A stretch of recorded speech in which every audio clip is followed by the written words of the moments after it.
Hi, we are Team 7, Tom Henrik, Min Seok Shin, and Hemin Lee. Today, we are going to talk about a current issue, which is ESG investments. I think you have all heard of ESG investments. We thought ESG investment is interesting and at the same time, one of the most important issues right now in international finance. So we prepared a presentation to share more information on this topic. So today we're going to talk about the recently growing attention regarding ESG and the current trend regarding ESG in the international market, as well as more detailed information about ESG funds, like how ESG can actually affect companies' performance.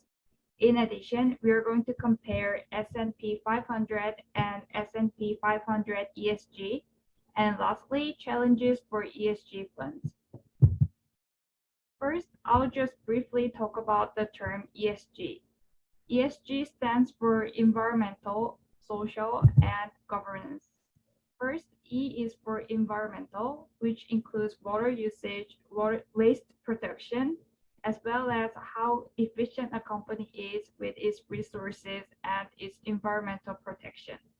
S, meaning social, refers to how well companies treat their clients and employees, etc. And lastly, G, which means governance, includes some aspects like share class structure and government structure of companies. So ESG is basically a framework to evaluate a company and compare the company with its peers regarding their performance on these E, S, and G factors. The data sources for this can be either self-reporting or analysis done by outside analysts. The examples include companies' website, ESG annual and proxy reports, NGO and governmental websites and reports, as well as public sources like news, social media, and company reviews. In the international market, there is a huge increase in specific demands, and that is climate-aware investing and carbon controls, ethical treatment of employees, customers, and other stakeholders, and so on. These are all related to the ESG factors that I just mentioned.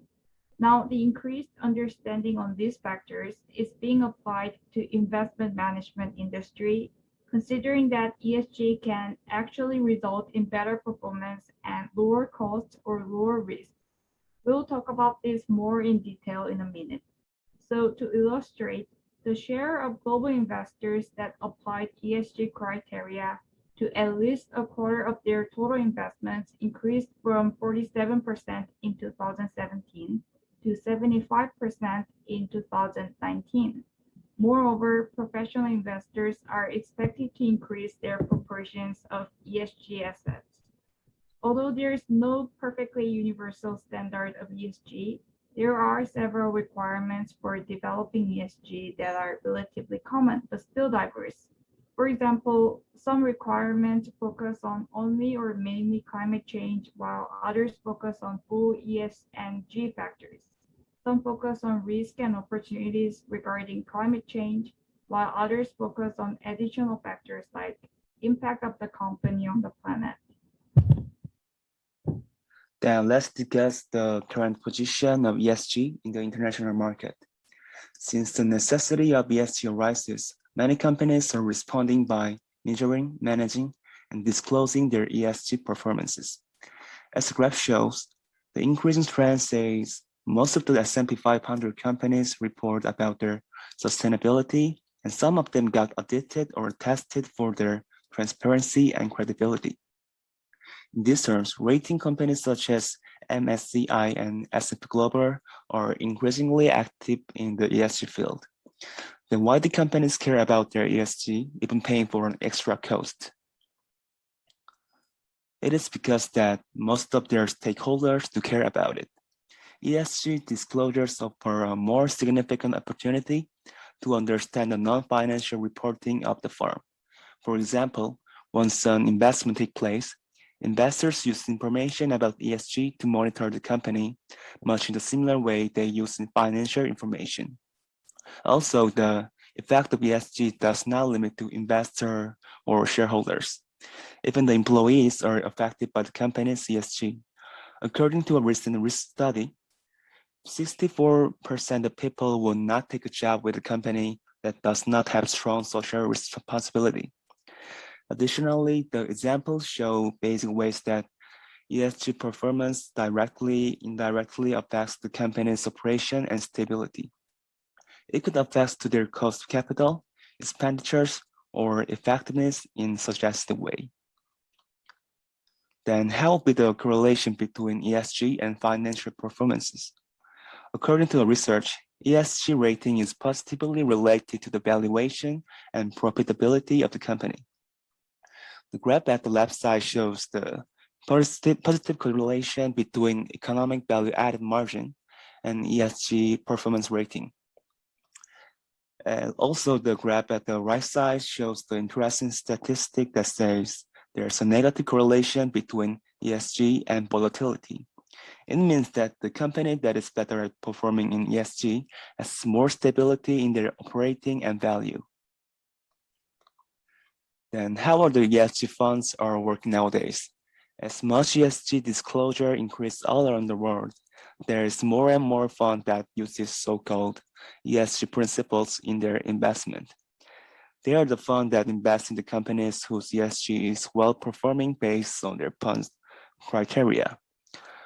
In 2020, there was $51.1 billion of new money at the ESG fund market, which is more than doubled from the prior year of $21 billion. Furthermore, the chairman of the BlackRock mentioned that the ESG fund market would grow to $400 billion within a decade. Then, how with the fund profitability?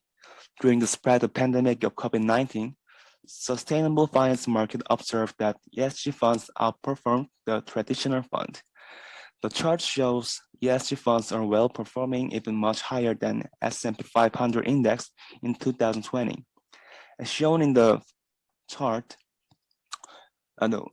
shown in the fund profitability and the growing motivation for ESG integration, the market participants would available to improve their long-term returns by investing in them. Now I'm coming to the comparison of the S&P 500 with the S&P 500 ESG version to get a better understanding of the construction of an ESG fund or index. So first of all, we are going to take a look in the fact sheet of the ESG index. Here you can see a set of criteria which companies must meet in order to get qualified for the index. As mentioned earlier, we can see that companies involved in tobacco, controversial weapons, but also companies that generate electricity from thermal coal, making up more than 5% of their revenue, are excluded.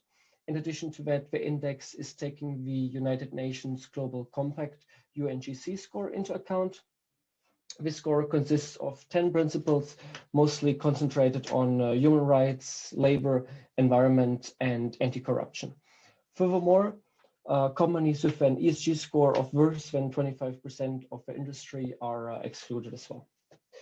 So when we now apply this to the constituents of a benchmark index, 56 companies were classified as ineligible and 138 as eligible but weren't selected.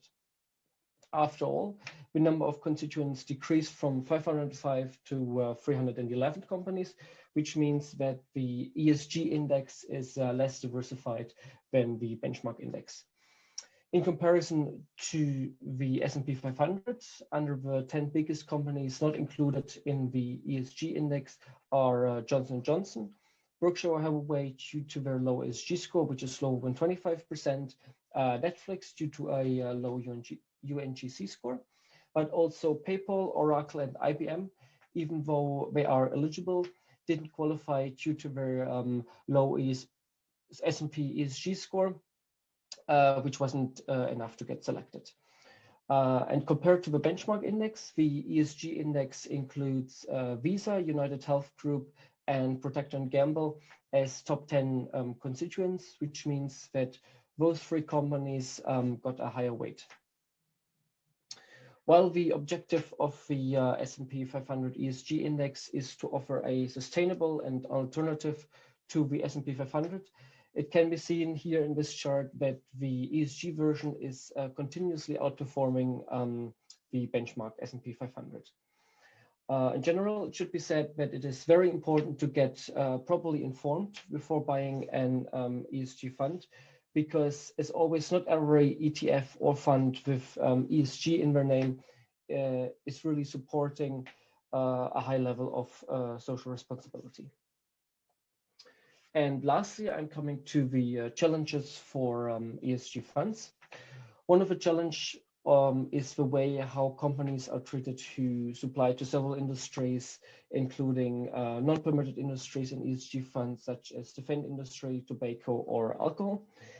This might not be a problem for active managed ESG funds because they have a committee which can discuss the issue and decide whether to take it or not.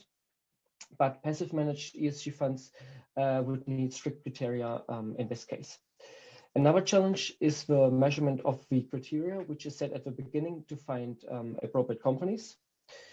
And an issue can also be that companies might meet the criteria for one or two of the three main goals, such as sustainability, but fail in one of the others due to an insufficient record, for example, of social aspects through data privacy issues, inappropriate way of treating contractors or third-party workers. And what fund managers then do is they loosen the criteria so that companies meet the criteria to qualify, which is so-called best in class. And an example here can be seen especially in the oil and gas industry, if a company has done better on ESG principles than the competitors. So ESG still don't have a standard definition, which means that an ESG fund could include companies which are not necessarily related to the overall ESG goals. And again, therefore, it is very important to do a proper research about the constituents of a fund before investing in a fund with ESG. And a major challenge of ESG are the reporting standards of companies, which very often face a lack of liability, consistency, and comparability of ESG data. Reasons for that is that there are no global ESG disclosure obligations, which means that corporations have a choice whether they disclose non-financial information or not. And to sum up, there is no globally accepted set of standards for reporting ESG information, even though companies could profit from ESG reporting by identifying areas of improvements as well as an increase in efficiency and productivity. Furthermore, companies who are not meeting global recognized ESG standards will find it harder and more expensive to raise capital. So thank you very much for your attention. And finally, let us know how ESG can be developed further to overcome its challenges in your opinion.